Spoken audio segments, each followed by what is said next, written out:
Découvrir la France, c'est parcourir ses ruelles pavées, grimper en haut de ses plus belles tours, goûter à ses spécialités, gravir ses sentiers ou naviguer sur ses rivières. C'est aussi rencontrer ses habitants, ceux qui chaque jour entretiennent et s'efforcent de faire vivre notre patrimoine. Découvrir notre pays, c'est faire une immersion dans les villages de nos régions.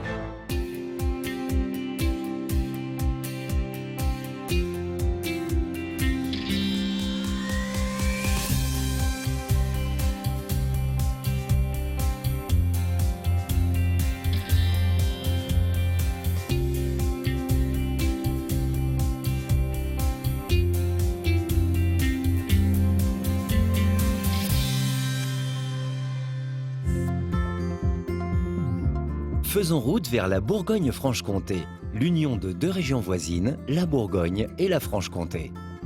Elles sont désormais liées autour de Dijon, la plus grande ville de cette nouvelle région. Pour ce voyage, nous ferons un trajet d'ouest en est, de la Bourgogne avec ses villages les plus typiques, à la Franche-Comté avec ses paysages grandioses, comme dans le Jura.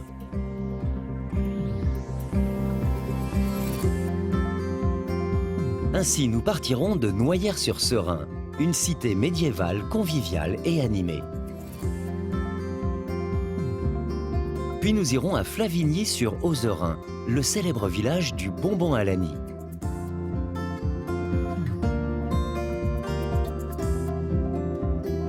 Avant de faire étape à Laux, une ancienne cité vigneronne au charme fou.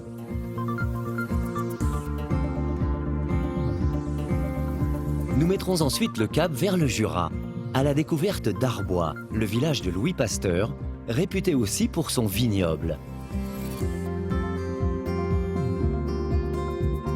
Et de Baume-les-Messieurs, un bourg paisible, entouré de grottes et de cascades.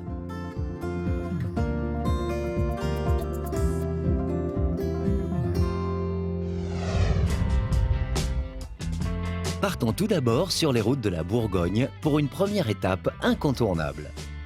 Nous voici à Noyers-sur-Serein, à 30 km d'Auxerre.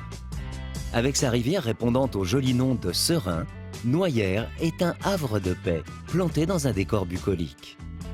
Mais ne vous y trompez pas, Noyers est aussi un village très animé, notamment lorsque c'est jour de marché. Suivons Myriam, une habituée des lieux. Bonjour. Ah, c'est ce que j'adore sur le marché, de goûter des confitures, du boudin.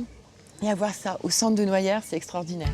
Ici, comme partout en Bourgogne, la gastronomie a une place importante. Profitez de votre passage pour goûter les bons produits du terroir. Bon, qu'est-ce que je pourrais acheter de bon Alors les petites asperges de Lyon, Ouais. c'est de la sans fil. Super. Une petite botte. Yes. La bosse du commerce, c'est dans l'ADN des Nucériens, comme on appelle les habitants. Pendant plusieurs siècles, ce village, idéalement situé sur la route royale entre Dijon et Paris, a prospéré. Nous étions surtout un pays viticole et agricole. On peut retrouver donc plusieurs rues dans Noyers avec la place de la petite étape au vin, la rue des vignerons. On avait à peu près 125 vignerons à Noyers. C'était vraiment une place forte et une place donc indispensable pour le commerce, pour transiter sur Paris. Aujourd'hui, Noyers offre le tableau rare d'une cité extrêmement bien préservée. En vous promenant dans ses ruelles, vous pourrez contempler et prendre la mesure de son riche passé. Embarquez ensuite sur le Serein. Là encore, depuis l'eau, vous pourrez observer les traces de cette ancienne place forte. Le château de Noyers, il est né de la volonté d'un homme, l'évêque d'Auxerre, Hugues de Noyers, qui est le premier personnage important, en quelque sorte, du village. En tout cas, c'est le personnage le plus riche et le plus puissant qui fait construire le château. Et au début du XIIIe siècle, c'est la plus grosse forteresse de la Bourgogne médiévale. C'est un des plus gros châteaux de France. Démantelé au terme des guerres de religion, il n'en reste aujourd'hui que quelques ruines. Heureusement, le village, lui, a conservé de très beaux atouts. On a pratiquement à l'inventaire 52 maisons à pans de bois, on a encore la quasi-totalité des tours de fortification, on a beaucoup d'éléments qui restent dans le village. Autant d'éléments qui font le bonheur des réalisateurs. De nombreux films historiques ont été tournés dans la cité. L'un des derniers, La Reine et le Cardinal, avec Philippe Torreton. Outre le cinéma, Noyers est un bourg prisé des artistes, et notamment des artisans. Leurs ateliers ont tous pignon sur rue, idéal pour partager leur savoir-faire. Bonjour Richard. Bonjour Myriam. Ça va? Ça va. J'aime l'endroit, j'aime le village, j'en suis tombé amoureux il y a environ 15 ans quand je suis venu. C'est un joli cadre de travail et nous y sommes ici beaucoup mieux qu'en ville. Des artisans heureux et des habitants très attachés à leurs coutumes locales. Chaque année, le village organise un grand tournoi autour du jeu du lancer de boules. Une tradition ancestrale, comme l'explique l'ancien maire du village à Myriam. Voilà, super. Super. Un seigneur local, ici, celui de Noyers, aurait lancé une boule, elle aurait roulé jusqu'au bout, tu vois, et puis sur tout son parcours, tous ceux qui habitaient là auraient été affranchis. Payaient plus d'impôts. Voilà. Là, ben, on peut y aller, hein, ça va commencer. C'est du lourd, c'est du lourd. Chaque année, autour du 14 juillet, venez vous mêler à l'événement. À coup sûr, vous retomberez en enfance.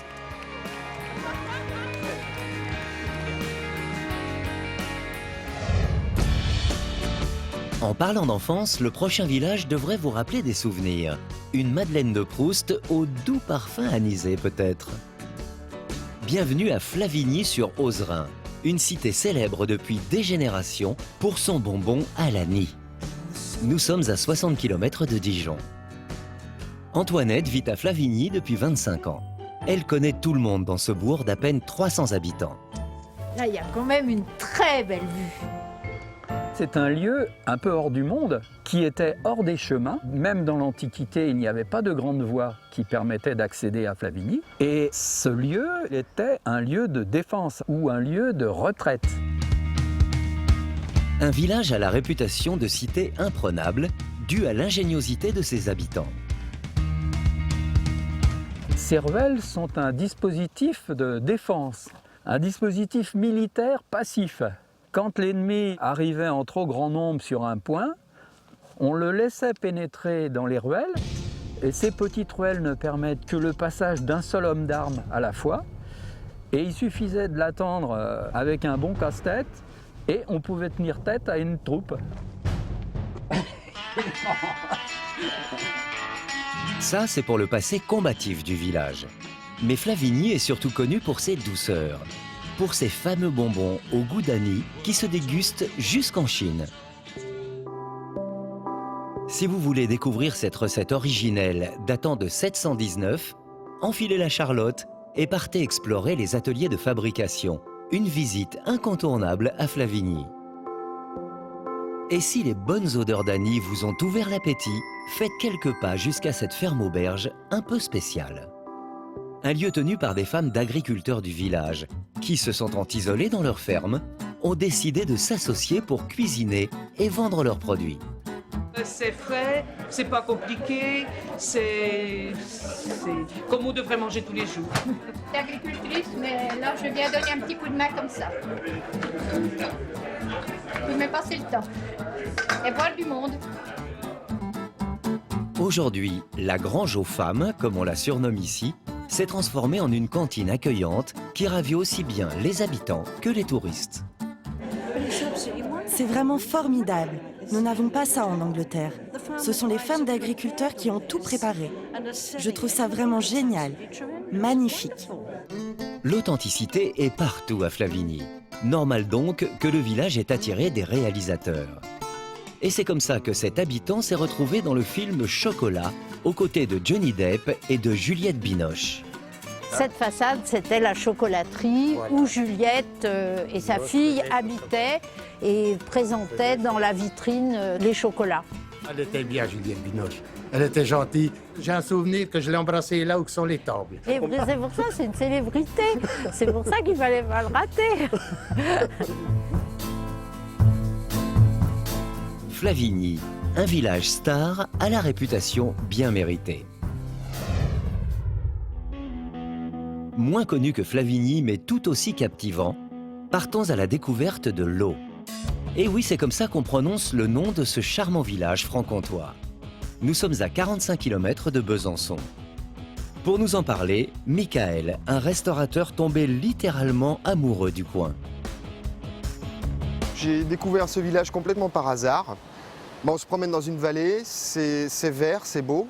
Et là, on découvre ce village, il y a une vraie histoire, des belles pierres, des belles couleurs. On a la rivière qui coule, on voit des cerisiers complètement en fleurs sur les hauteurs. Alors, n'ayons pas peur du romantisme et parcourons-l'eau. Une cité aujourd'hui paisible, qui a pourtant connu des moments difficiles, notamment entre deux communautés.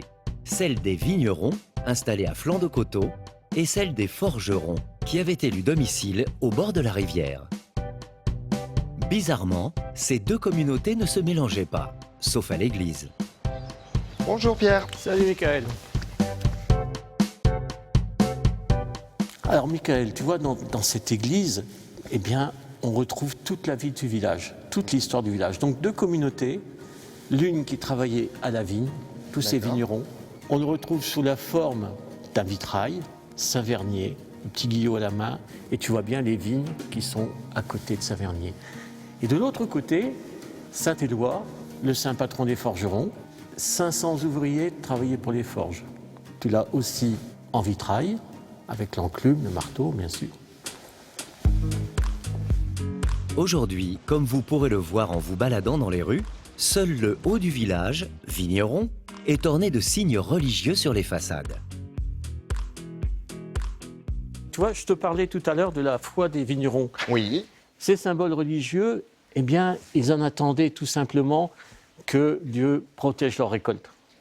Donc ils avaient une foi forte, certes, mais on peut dire quand même un peu intéressée. Salut Christophe. Salut Michael. Aujourd'hui, plus de vignes ni de forges. L'eau s'est convertie à une autre religion, celle des pêcheurs de truites. Ça, c'est vraiment les grands moments qu'on a dans la région, puisqu'on a la chance d'avoir une variété de truites complètement indigène.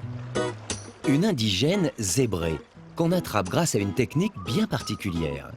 Vous aussi, lors de votre venue, initiez-vous à la pêche au cadre, une méthode originaire de Suisse dont la frontière est à moins de 50 km de là. Alors la pêche au cadre, en fait, ça remplace le moulinet. Et c'est ce qui fait, tu as des sensations nouvelles, car tu as le contact direct avec le poisson, parce que tu as le fil directement entre tes doigts. Et après, tac. Oh, ça y est Noémie, j'ai une touche. Hop, et voilà. Eh ben, elle est toute belle. Oh là, une belle petite truite. Eh ben écoute, je vais te la donner. Ouais, bah merci beaucoup Christophe. Eh ben de rien.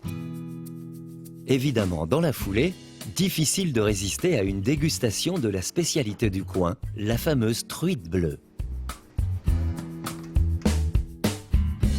Le secret, c'est de réussir à avoir sa truite, à la tuer 10 minutes avant qu'on ne commence à la préparer. On prépare ensuite un bouillon de légumes qu'on refroidit légèrement avant d'y plonger l'animal. Voilà. Et là, c'est un vrai tour de magie qui est en train de se réaliser dans la casserole. La truite, elle devient toute bleue. Eh bien, messieurs, dames, les truites au bleu. Ah, c'est incontournable. J'adore ça. Vous voyez, je m'en relèche les babines. Après le déjeuner, dirigez-vous vers les gorges de la Loue, jusqu'à la source de la rivière, rendue célèbre par les nombreuses toiles du peintre Gustave Courbet. Et ben voilà. Qu'est-ce que c'est beau! Là, ce qui est incroyable ici, on est vraiment dans les tableaux peints par Courbet. La nature n'a pas changé depuis des centaines d'années. Et c'est ça qui est vraiment agréable en fait quand on est à l'eau, c'est de se dire que c'est vraiment le point de départ pour plein de choses. On est vivant quand on est dans la région. C'est voilà, c'est du plaisir. Prolongeons le plaisir justement en partant découvrir d'autres paysages inspirants dans le département voisin. Il vous faudra une petite heure pour rallier la capitale des vins du Jura, le village d'Arbois. Une fière cité, connue pour ses arcades en pierre ocre et ses maisons vigneronnes. Nous sommes à 50 km de Besançon. Pour commencer la visite de ce village, prenez un peu de hauteur. Depuis les coteaux avoisinants, vous aurez un point de vue imprenable sur Arbois. Stéphane est vigneron sur la commune. Ah ben là, c'est un des plus bels endroits pour contempler Arbois. Ici, on voit les 2 clochers, on voit le château, on voit cette pierre jaune qui fait la caractéristique d'Arbois, cette pierre jaune qui est faite donc, de pierre à vigne. Vraiment, ce village typique franc-comtois, ben voilà, c'est ce qu'on aime bien. Et puis en plus, regardez comme c'est beau. Les anciens, ils disaient toujours, les vignes, on les faisait, ça ressemble à des jardins. Et ben ce petit coin-là, ben, pour nous, c'est notre petit jardin. Quittons ce petit jardin pour rejoindre le cœur de la cité. C'est Philippe. Salut Stéphane, ça va? Comment vont les vignes? Écoute, ça va pas mal, tu en as pas gelé. Le printemps est arrivé. Hein. Ah bah attends, ça va bien. Bah, oui. Première étape, le pont des Capucins, au bord de la Cuisance, la rivière qui traverse le village. Eh bien ici, donc, on est au pied d'une des cascades de la Cuisance, puisque la rivière fait plusieurs cascades dans la ville. Et c'est vraiment un lieu sympa parce qu'on voit ces vieilles maisons en encorbellement qui se mirent dans l'eau. Au Moyen-Âge, la rivière servait de fossé forte quasi imprenable. Eh bien, on est au pied de la tour Gloriette. C'était un élément défensif des remparts. Arbois était entouré de remparts. Arbois a connu le siège de 4 rois de France quand même. Quand la guerre se préparait, on murait les fenêtres. Et en temps de paix, on ouvrait les fenêtres. C'est Louis XIV qui a finalement réussi à faire plier les Arboisiens en 1674. L'autre tour défensif de la ville, c'était le clocher de l'église. Construite au XIIe siècle, elle est dédiée à Saint Just, le saint patron de la cité.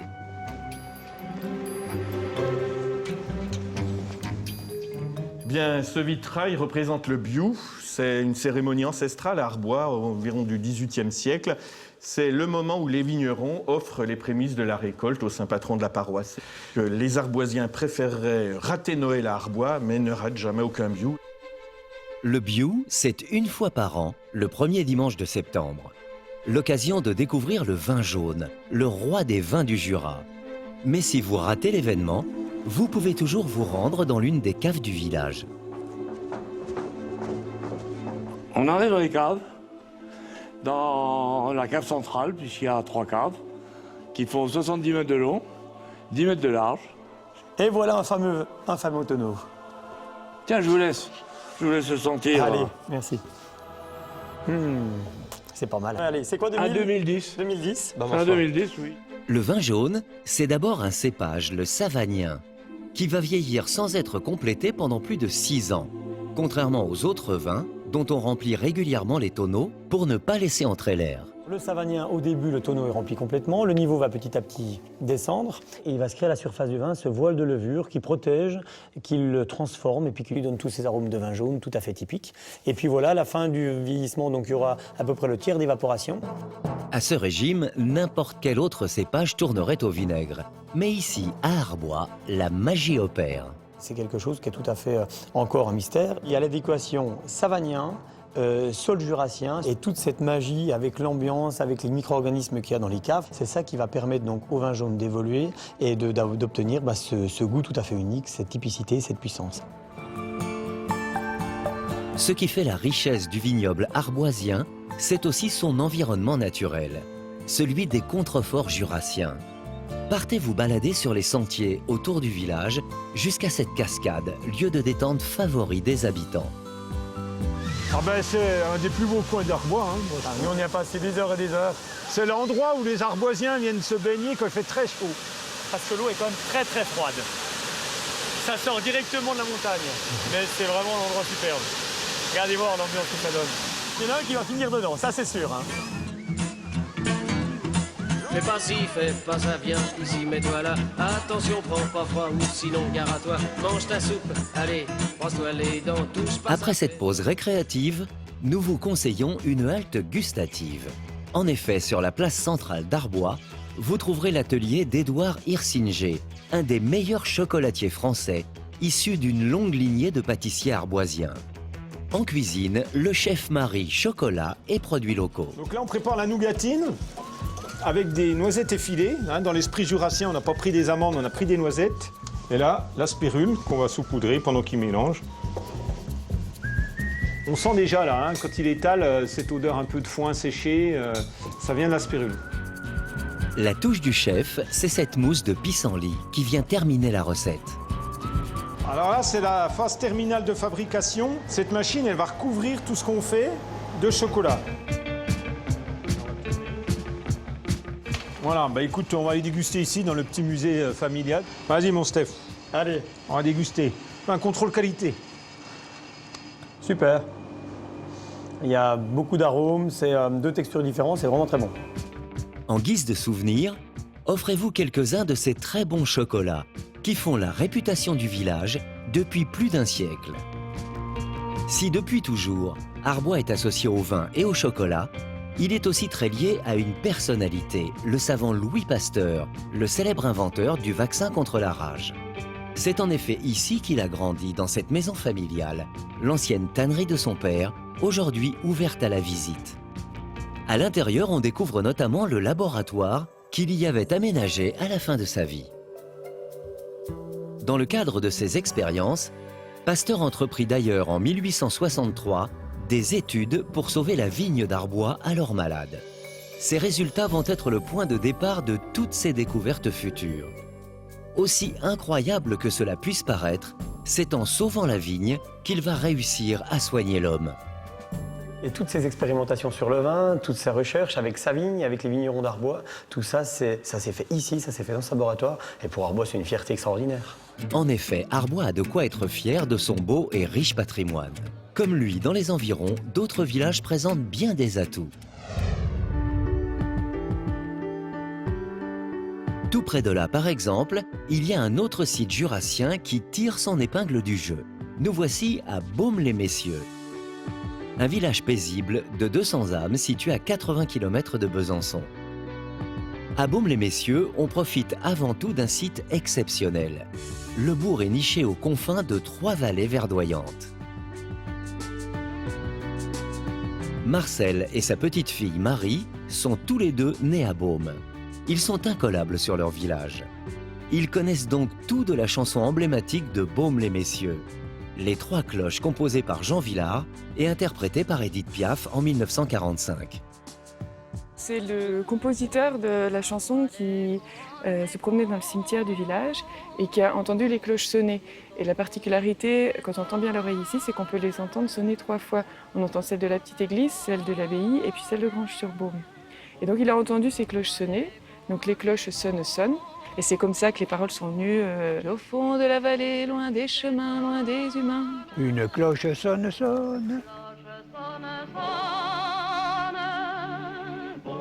La voix d'écho en écho dit au monde qui s'étonne. Des 3, celles qui sonnent les plus fort dans le village, ce sont les cloches de l'abbaye.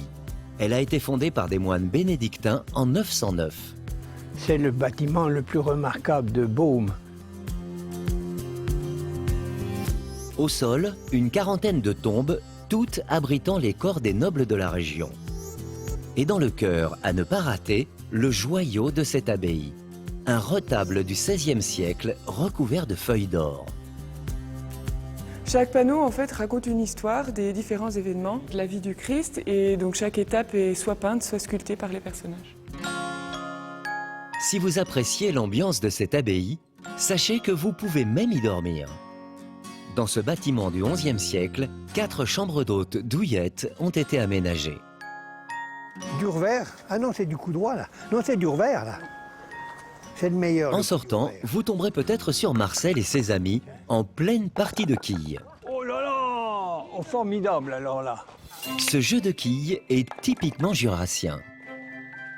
Oh, c'est sûr qu'il y a de l'ambiance. Puis il y a du public. Parce que vous savez, les gens qui viennent à Baume, il y en a beaucoup qui viennent pour vraiment le site. Et combien de fois, les gens qui viennent pour voir l'abbaye, ils s'arrêtent à nous voir jouer aux quilles. Vous pouvez même tenter votre chance. Les Baumois se feront un plaisir de vous initier à leur jeu fétiche. Avant d'aller découvrir les autres loisirs que propose le village, n'oubliez pas de faire une halte par cette jolie terrasse adjacente à l'abbaye. Quand on se réveille et qu'on a cette vue le matin, comme ça, c'est agréable. C'est ce que mon père disait toujours, c'est le plus beau village de France. Après avoir profité de la vue, partez explorer les environs et notamment les grottes de Baume, vieilles de 30 millions d'années. On rentre dans le centre de la Terre et puis on découvre Alors à chaque fois, c'est une découverte nouvelle et c'est merveilleux. C'est des endroits qui sont très propices aux légendes. Des légendes que les guides du site ne manqueront pas de vous conter si vous y venez entre avril et septembre. Une excursion inoubliable pour les amateurs de monde souterrain. Et le clou du spectacle se situe juste à la sortie des grottes. 200 mètres plus bas, la rivière sort de sous terre et se transforme en une impressionnante chute d'eau appelée cascade des Tuffes. Dépaysement total. C'est dans ce décor idyllique que notre voyage en Bourgogne-Franche-Comté prend fin. Une région qui séduira les amateurs de gastronomie et de traditions liées au terroir. Si vous êtes plutôt tourisme vert, vous ne serez pas déçus non plus. Côté Bourgogne comme côté Franche-Comté, ce ne sont pas les balades qui manquent. En résumé, une destination dont vous pourrez profiter de bien des façons.